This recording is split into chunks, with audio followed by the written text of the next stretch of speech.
Hey guys, welcome back to Mindset Automotive. Today I'm going to be showing you how not to build a supercharged 3800 swap Fiero.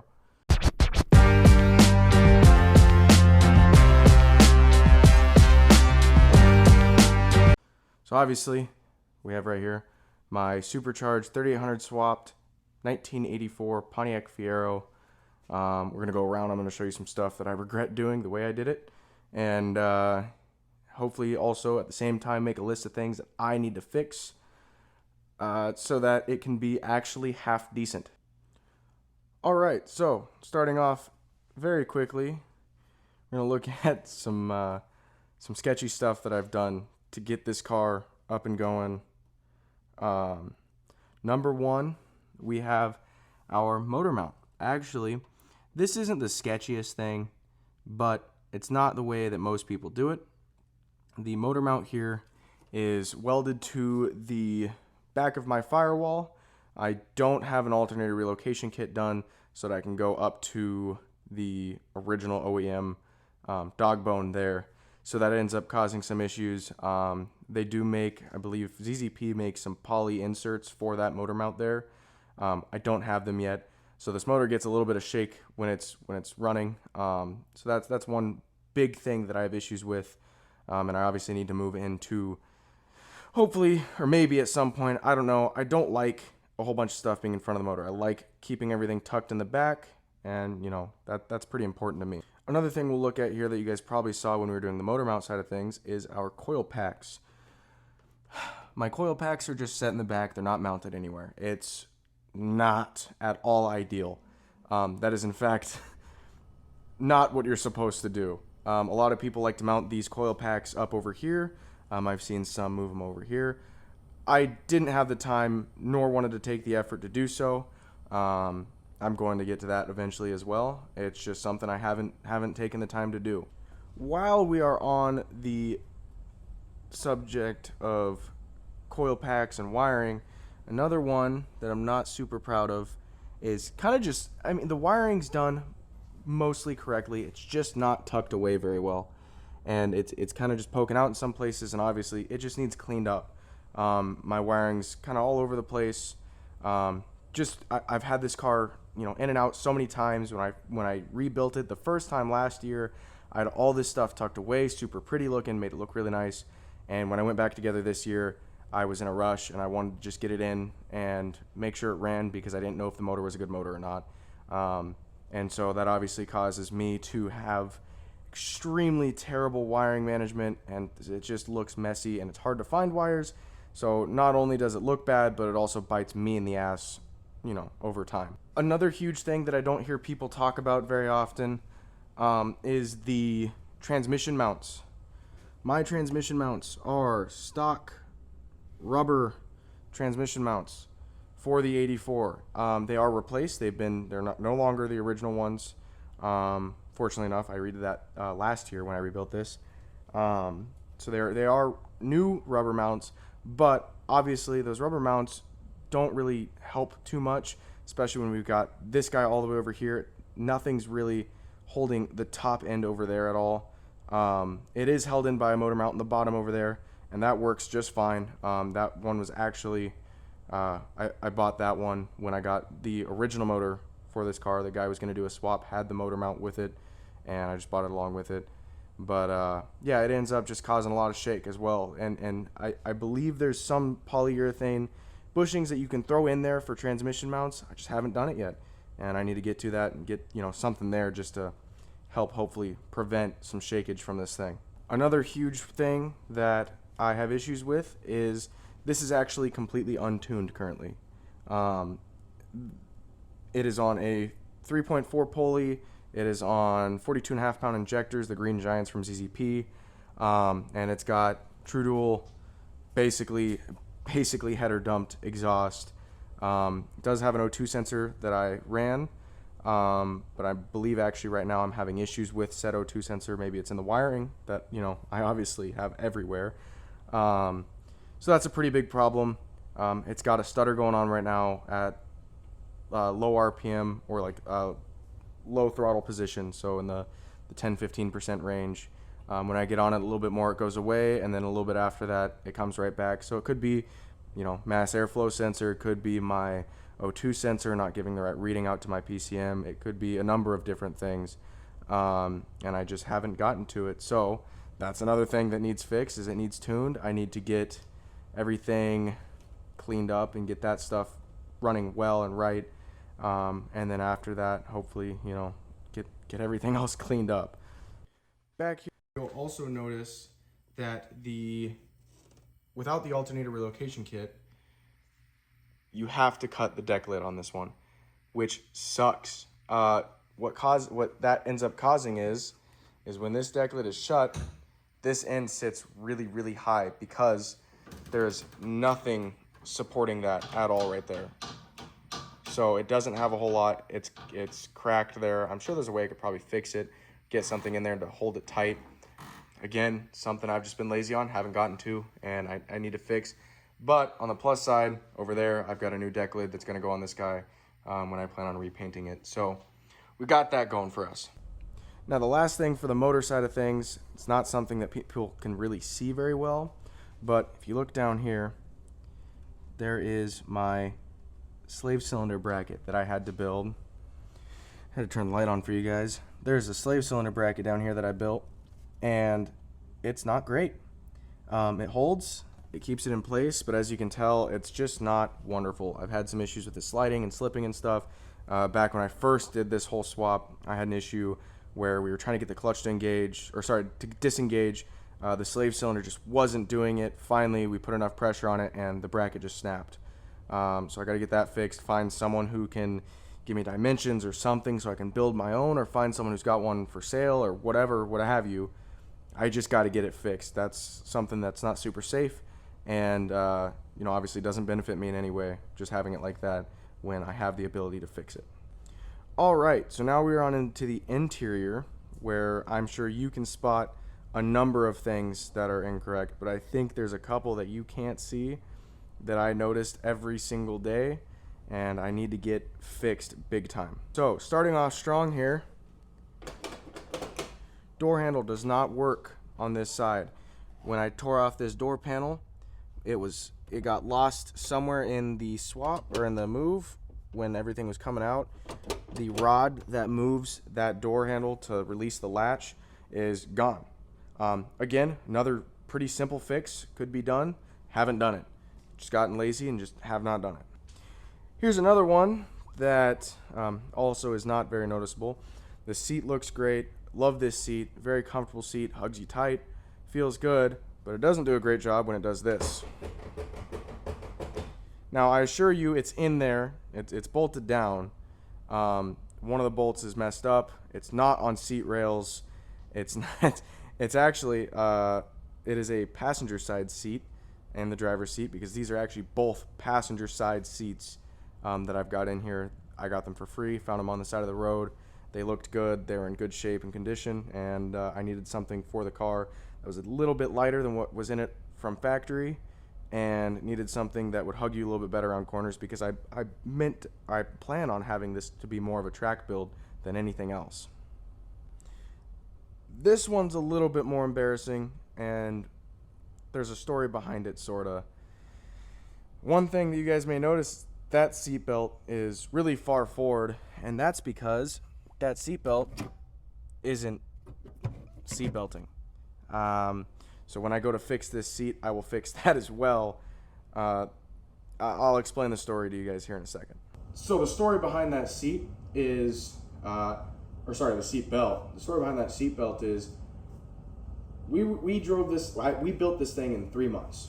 Originally, we got the car, we got the original Iron Duke running, and I was gonna drive it to Tennessee with the Iron Duke. Figured, sweet, 50 miles to the gallon, seems like a good deal. I drove it down to my buddy's house, had some issues, blew a hole in the oil pan, and blew the old Iron Duke up. So, we tore everything out. The whole motor, transmission, everything. Swapped it in his parents' place, in their garage, in a month. And then, we were back and forth to my apartment, had some issues there. They didn't want the car there, so we had to go to actually an AutoZone parking lot. I was in the back lot of an AutoZone parking lot, and we finished the swap. I did the rest of the wiring and everything else there. The seatbelt was not bad at that point. I knew it wasn't great.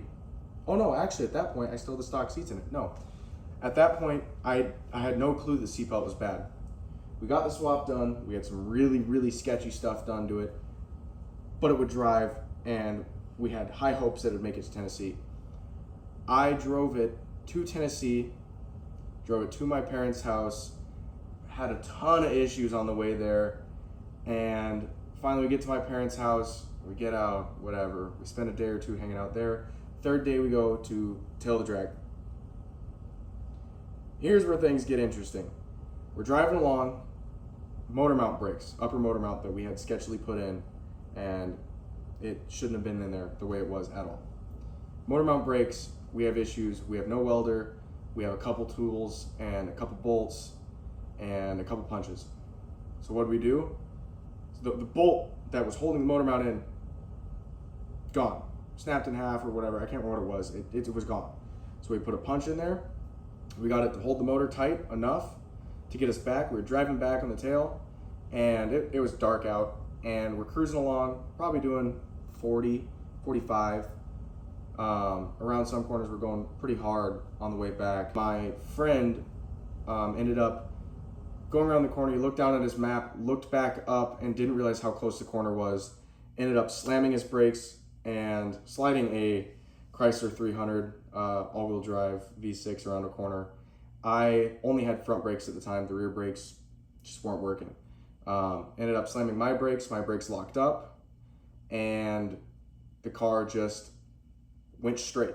I ended up saving it, didn't hit the tree that we were headed straight for, but when we went into the ditch, it ended up snapping that seatbelt off, and I figured out that that it was rusted out and was already on its way out. Had no idea.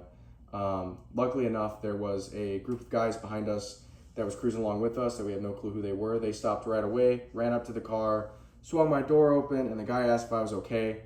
And the first thing I did was grab my seatbelt and go, "My seatbelt's broken." And yeah, and it's been like that ever since. It's an important thing. Safety's key. Safety's important. Safety's a very important thing. And I haven't taken those precautions on myself. Now, passenger seat, seatbelt works. Everything's good there. I got to do some extra stuff with it just to make sure everything's perfect. But it is a safe seat to sit in. The driver's seat, on the other hand, is not. So if this car dies, I more than likely die with it. Moving to the front end of the car, I actually really like these lights.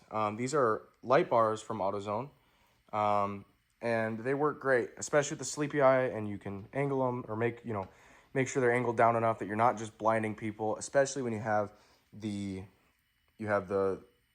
pop-ups that sit a little bit in front of it. It helps make sure that you're not just straight up blinding everyone.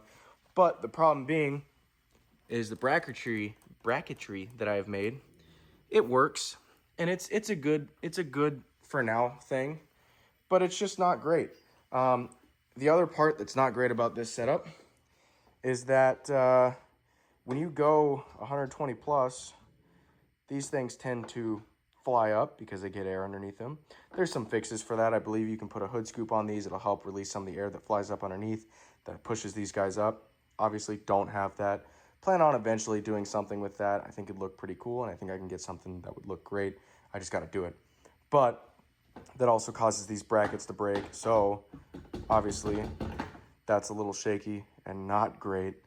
But again, runs and drives, and it's fun to drive. All right, so obviously I don't want to just talk crap on this car. There's a lot of time and a lot of effort into this car, albeit it doesn't look like it all the time. But I put a lot of effort and emotions into this car. So I'd like to go around as well and show some of the good things. Some of them, it does include the bad things if they were done correctly. So let's look at some of those things and why I like those things and what I would recommend if you were to do one of these swaps, but doing it better than I did it. There's some things that when I asked Facebook groups on this swap and I asked forums and whatnot, there were some people who weren't really with it, thought it was a bad idea. I really like it. And You know, I've seen a couple people do it after I've done it. And from what I've heard, they also like it. From what I've seen, they like it. So we're going to check out some of those things so that we're not just shitting on this car, because there definitely is some ups to this car as well. Moving back here to the motor mount. I actually really like where that's located. It helps get rid of, you know, again, all the mess in the front. Makes the front of the motor look really nice. Makes it look really clean. Makes it look like it belongs in there. It doesn't quite float in there, but it has its place. So yeah, another plus side to that motor mount is there is actually another spot that I can throw in another mount, and I have one that I will end up throwing a mount there and going back to the firewall as well. That way we actually have both sides, and it will make sure everything is held in tight, and get poly bushings for it, and make sure it's really in there, and get that welded up really well, and make sure everything's good and perfect. Albeit loud, and causes some of my tuning problems, is the exhaust. I actually really enjoy this exhaust. The way it's built, the way I built it, the header setup, it's not ideal, and it's going to be going away soon, unfortunately, because I'm going turboed, so we're going to be switching a whole bunch of stuff up with exhaust stuff. But I like it. It gives it a lope. It sounds really good. I think it's a unique noise compared to just these things header dumped. It gives it a nice deep rumble, and I think it adds to the character of the car. Just, I mean, you know, the dual exhaust out the rear, I think it looks great. I love it. Obviously, if you know me at all, you know that I run a small sticker company called MindsetAutomotive, which is also, oddly enough, this YouTube channel name. Can't go wrong with a good sticker. They're great. I think it looks great. We have a ton of options. I love them. They're I love this one. It fits the car really well. It's a nice look. It's just nice and sleek and not super new style.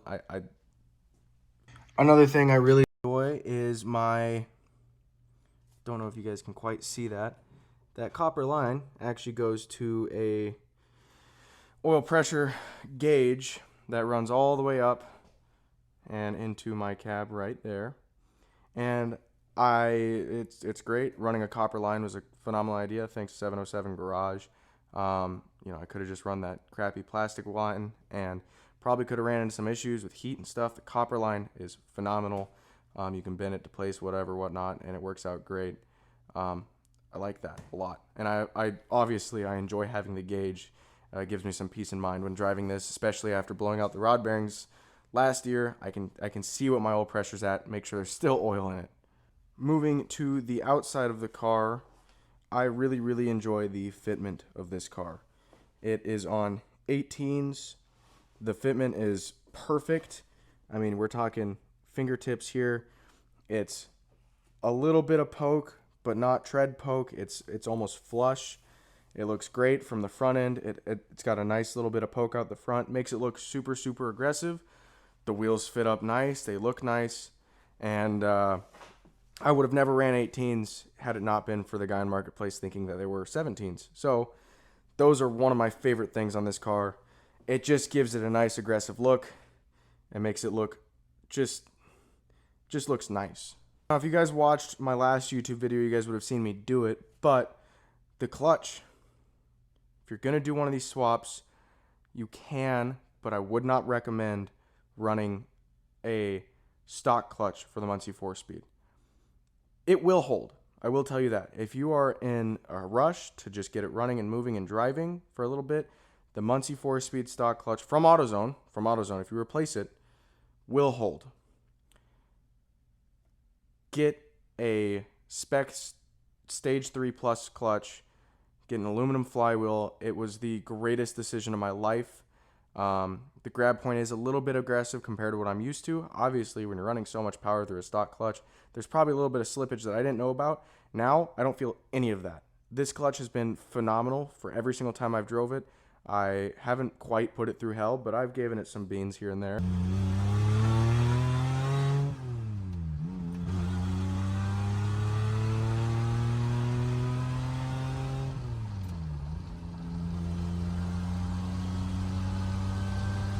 And it holds every bit of it, and it feels phenomenal. As for the interior, I've already talked about it a little bit. saying that they were not put in great. But other than that, I love these seats. I really do. Again, I said it before. This seat hugs you really well. Feels great. That seat it hugs you well, and it's extremely comfortable. Perfect for, obviously, a passenger that's not used to a more solid styled seat. That seat's got good cushion. Feels great. I'm not even sure where it's from. It says Auto R on it. I got it off the side of the road. It was free, and it obviously works out. People are going to hate on me for this, but I actually really do enjoy this shifter. It's an AutoZone shift knob. It's not, ideal, and, it's cheap, and I get crap for it here and there. But if I was to get another shift knob, I would more than likely get one that's in the same shape, maybe a little bit different of weight. But I like it. It's a good shape. It feels well in the hand, and it obviously works. Another thing I really like is my switch panel. This one is the main one that I got a ton of crap for in the forums. People did not like that I was not running this to turnkey. They wanted me to run wires to turnkey. They said, "Oh, well, it should run to turnkey, and you should make it so that it's a race car, man." Like, I have nothing in this car. It is completely gutted. There's no carpets. There's no sound deadening. There's nothing underneath that dash. That dash is probably the heaviest thing in this car right now, other than, the motor. But there's no vents. There's no AC lines. There's no heat lines. There's nothing. There's absolutely zilch underneath that dash. It is just there as a placeholder so that I can keep my gauges and whatnot where they're at without having to get rid of that, and also have a little pocket to stuff some, information in. But a lot of people did not like this, and after I did it, I caught a couple people doing it, and from what I've seen, they enjoy it and they like it a lot. And going back to the front, I really enjoy these lights. I think they look great. They light up the road really well. So no one's going to be upset at you for having dim, old, Fiero lights that are made of glass, and I like the sleepy-eyed look. I think it looks great. And, it's a good deal. Another one that goes unnoticed is actually all the work that I've done to the front suspension. It's been completely taken out and redone. And, it's great. It holds well. It's got poly bushings all the way around. Definitely would recommend. The Fieros already hold their own pretty well. Stock suspension, stock setup. Doing poly bushings and making sure everything's tight, making sure it's all in there right and well done, changed the feel of this entire car for the better, even more so than what it used to be. All right, so I know there's probably a million and one things that I missed, and there's a bunch of stuff that still needs done in this car, and things that's missing from this car, like panels and trim and interior stuff that I need to make so that it still stays lightweight. But it's getting there.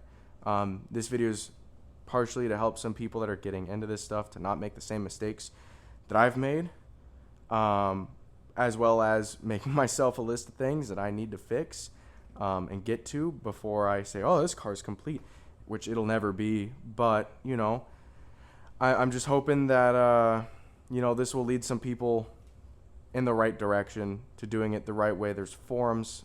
The Fiero forums are super, super in depth, and they explain a whole bunch of stuff that if you're going to do it right, spend the money, do it right, and have a fun car to drive. With all the problems I have with this car, with all the things that are wrong with it, it is by far the most fun car that I've ever driven.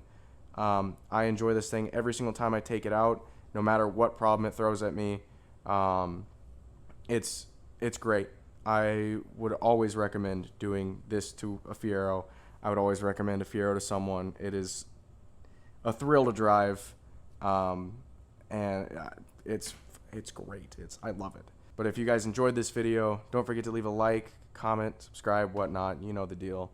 And go get yourself a Fiero, dude. It's great. Do it, dude. Enjoy your day.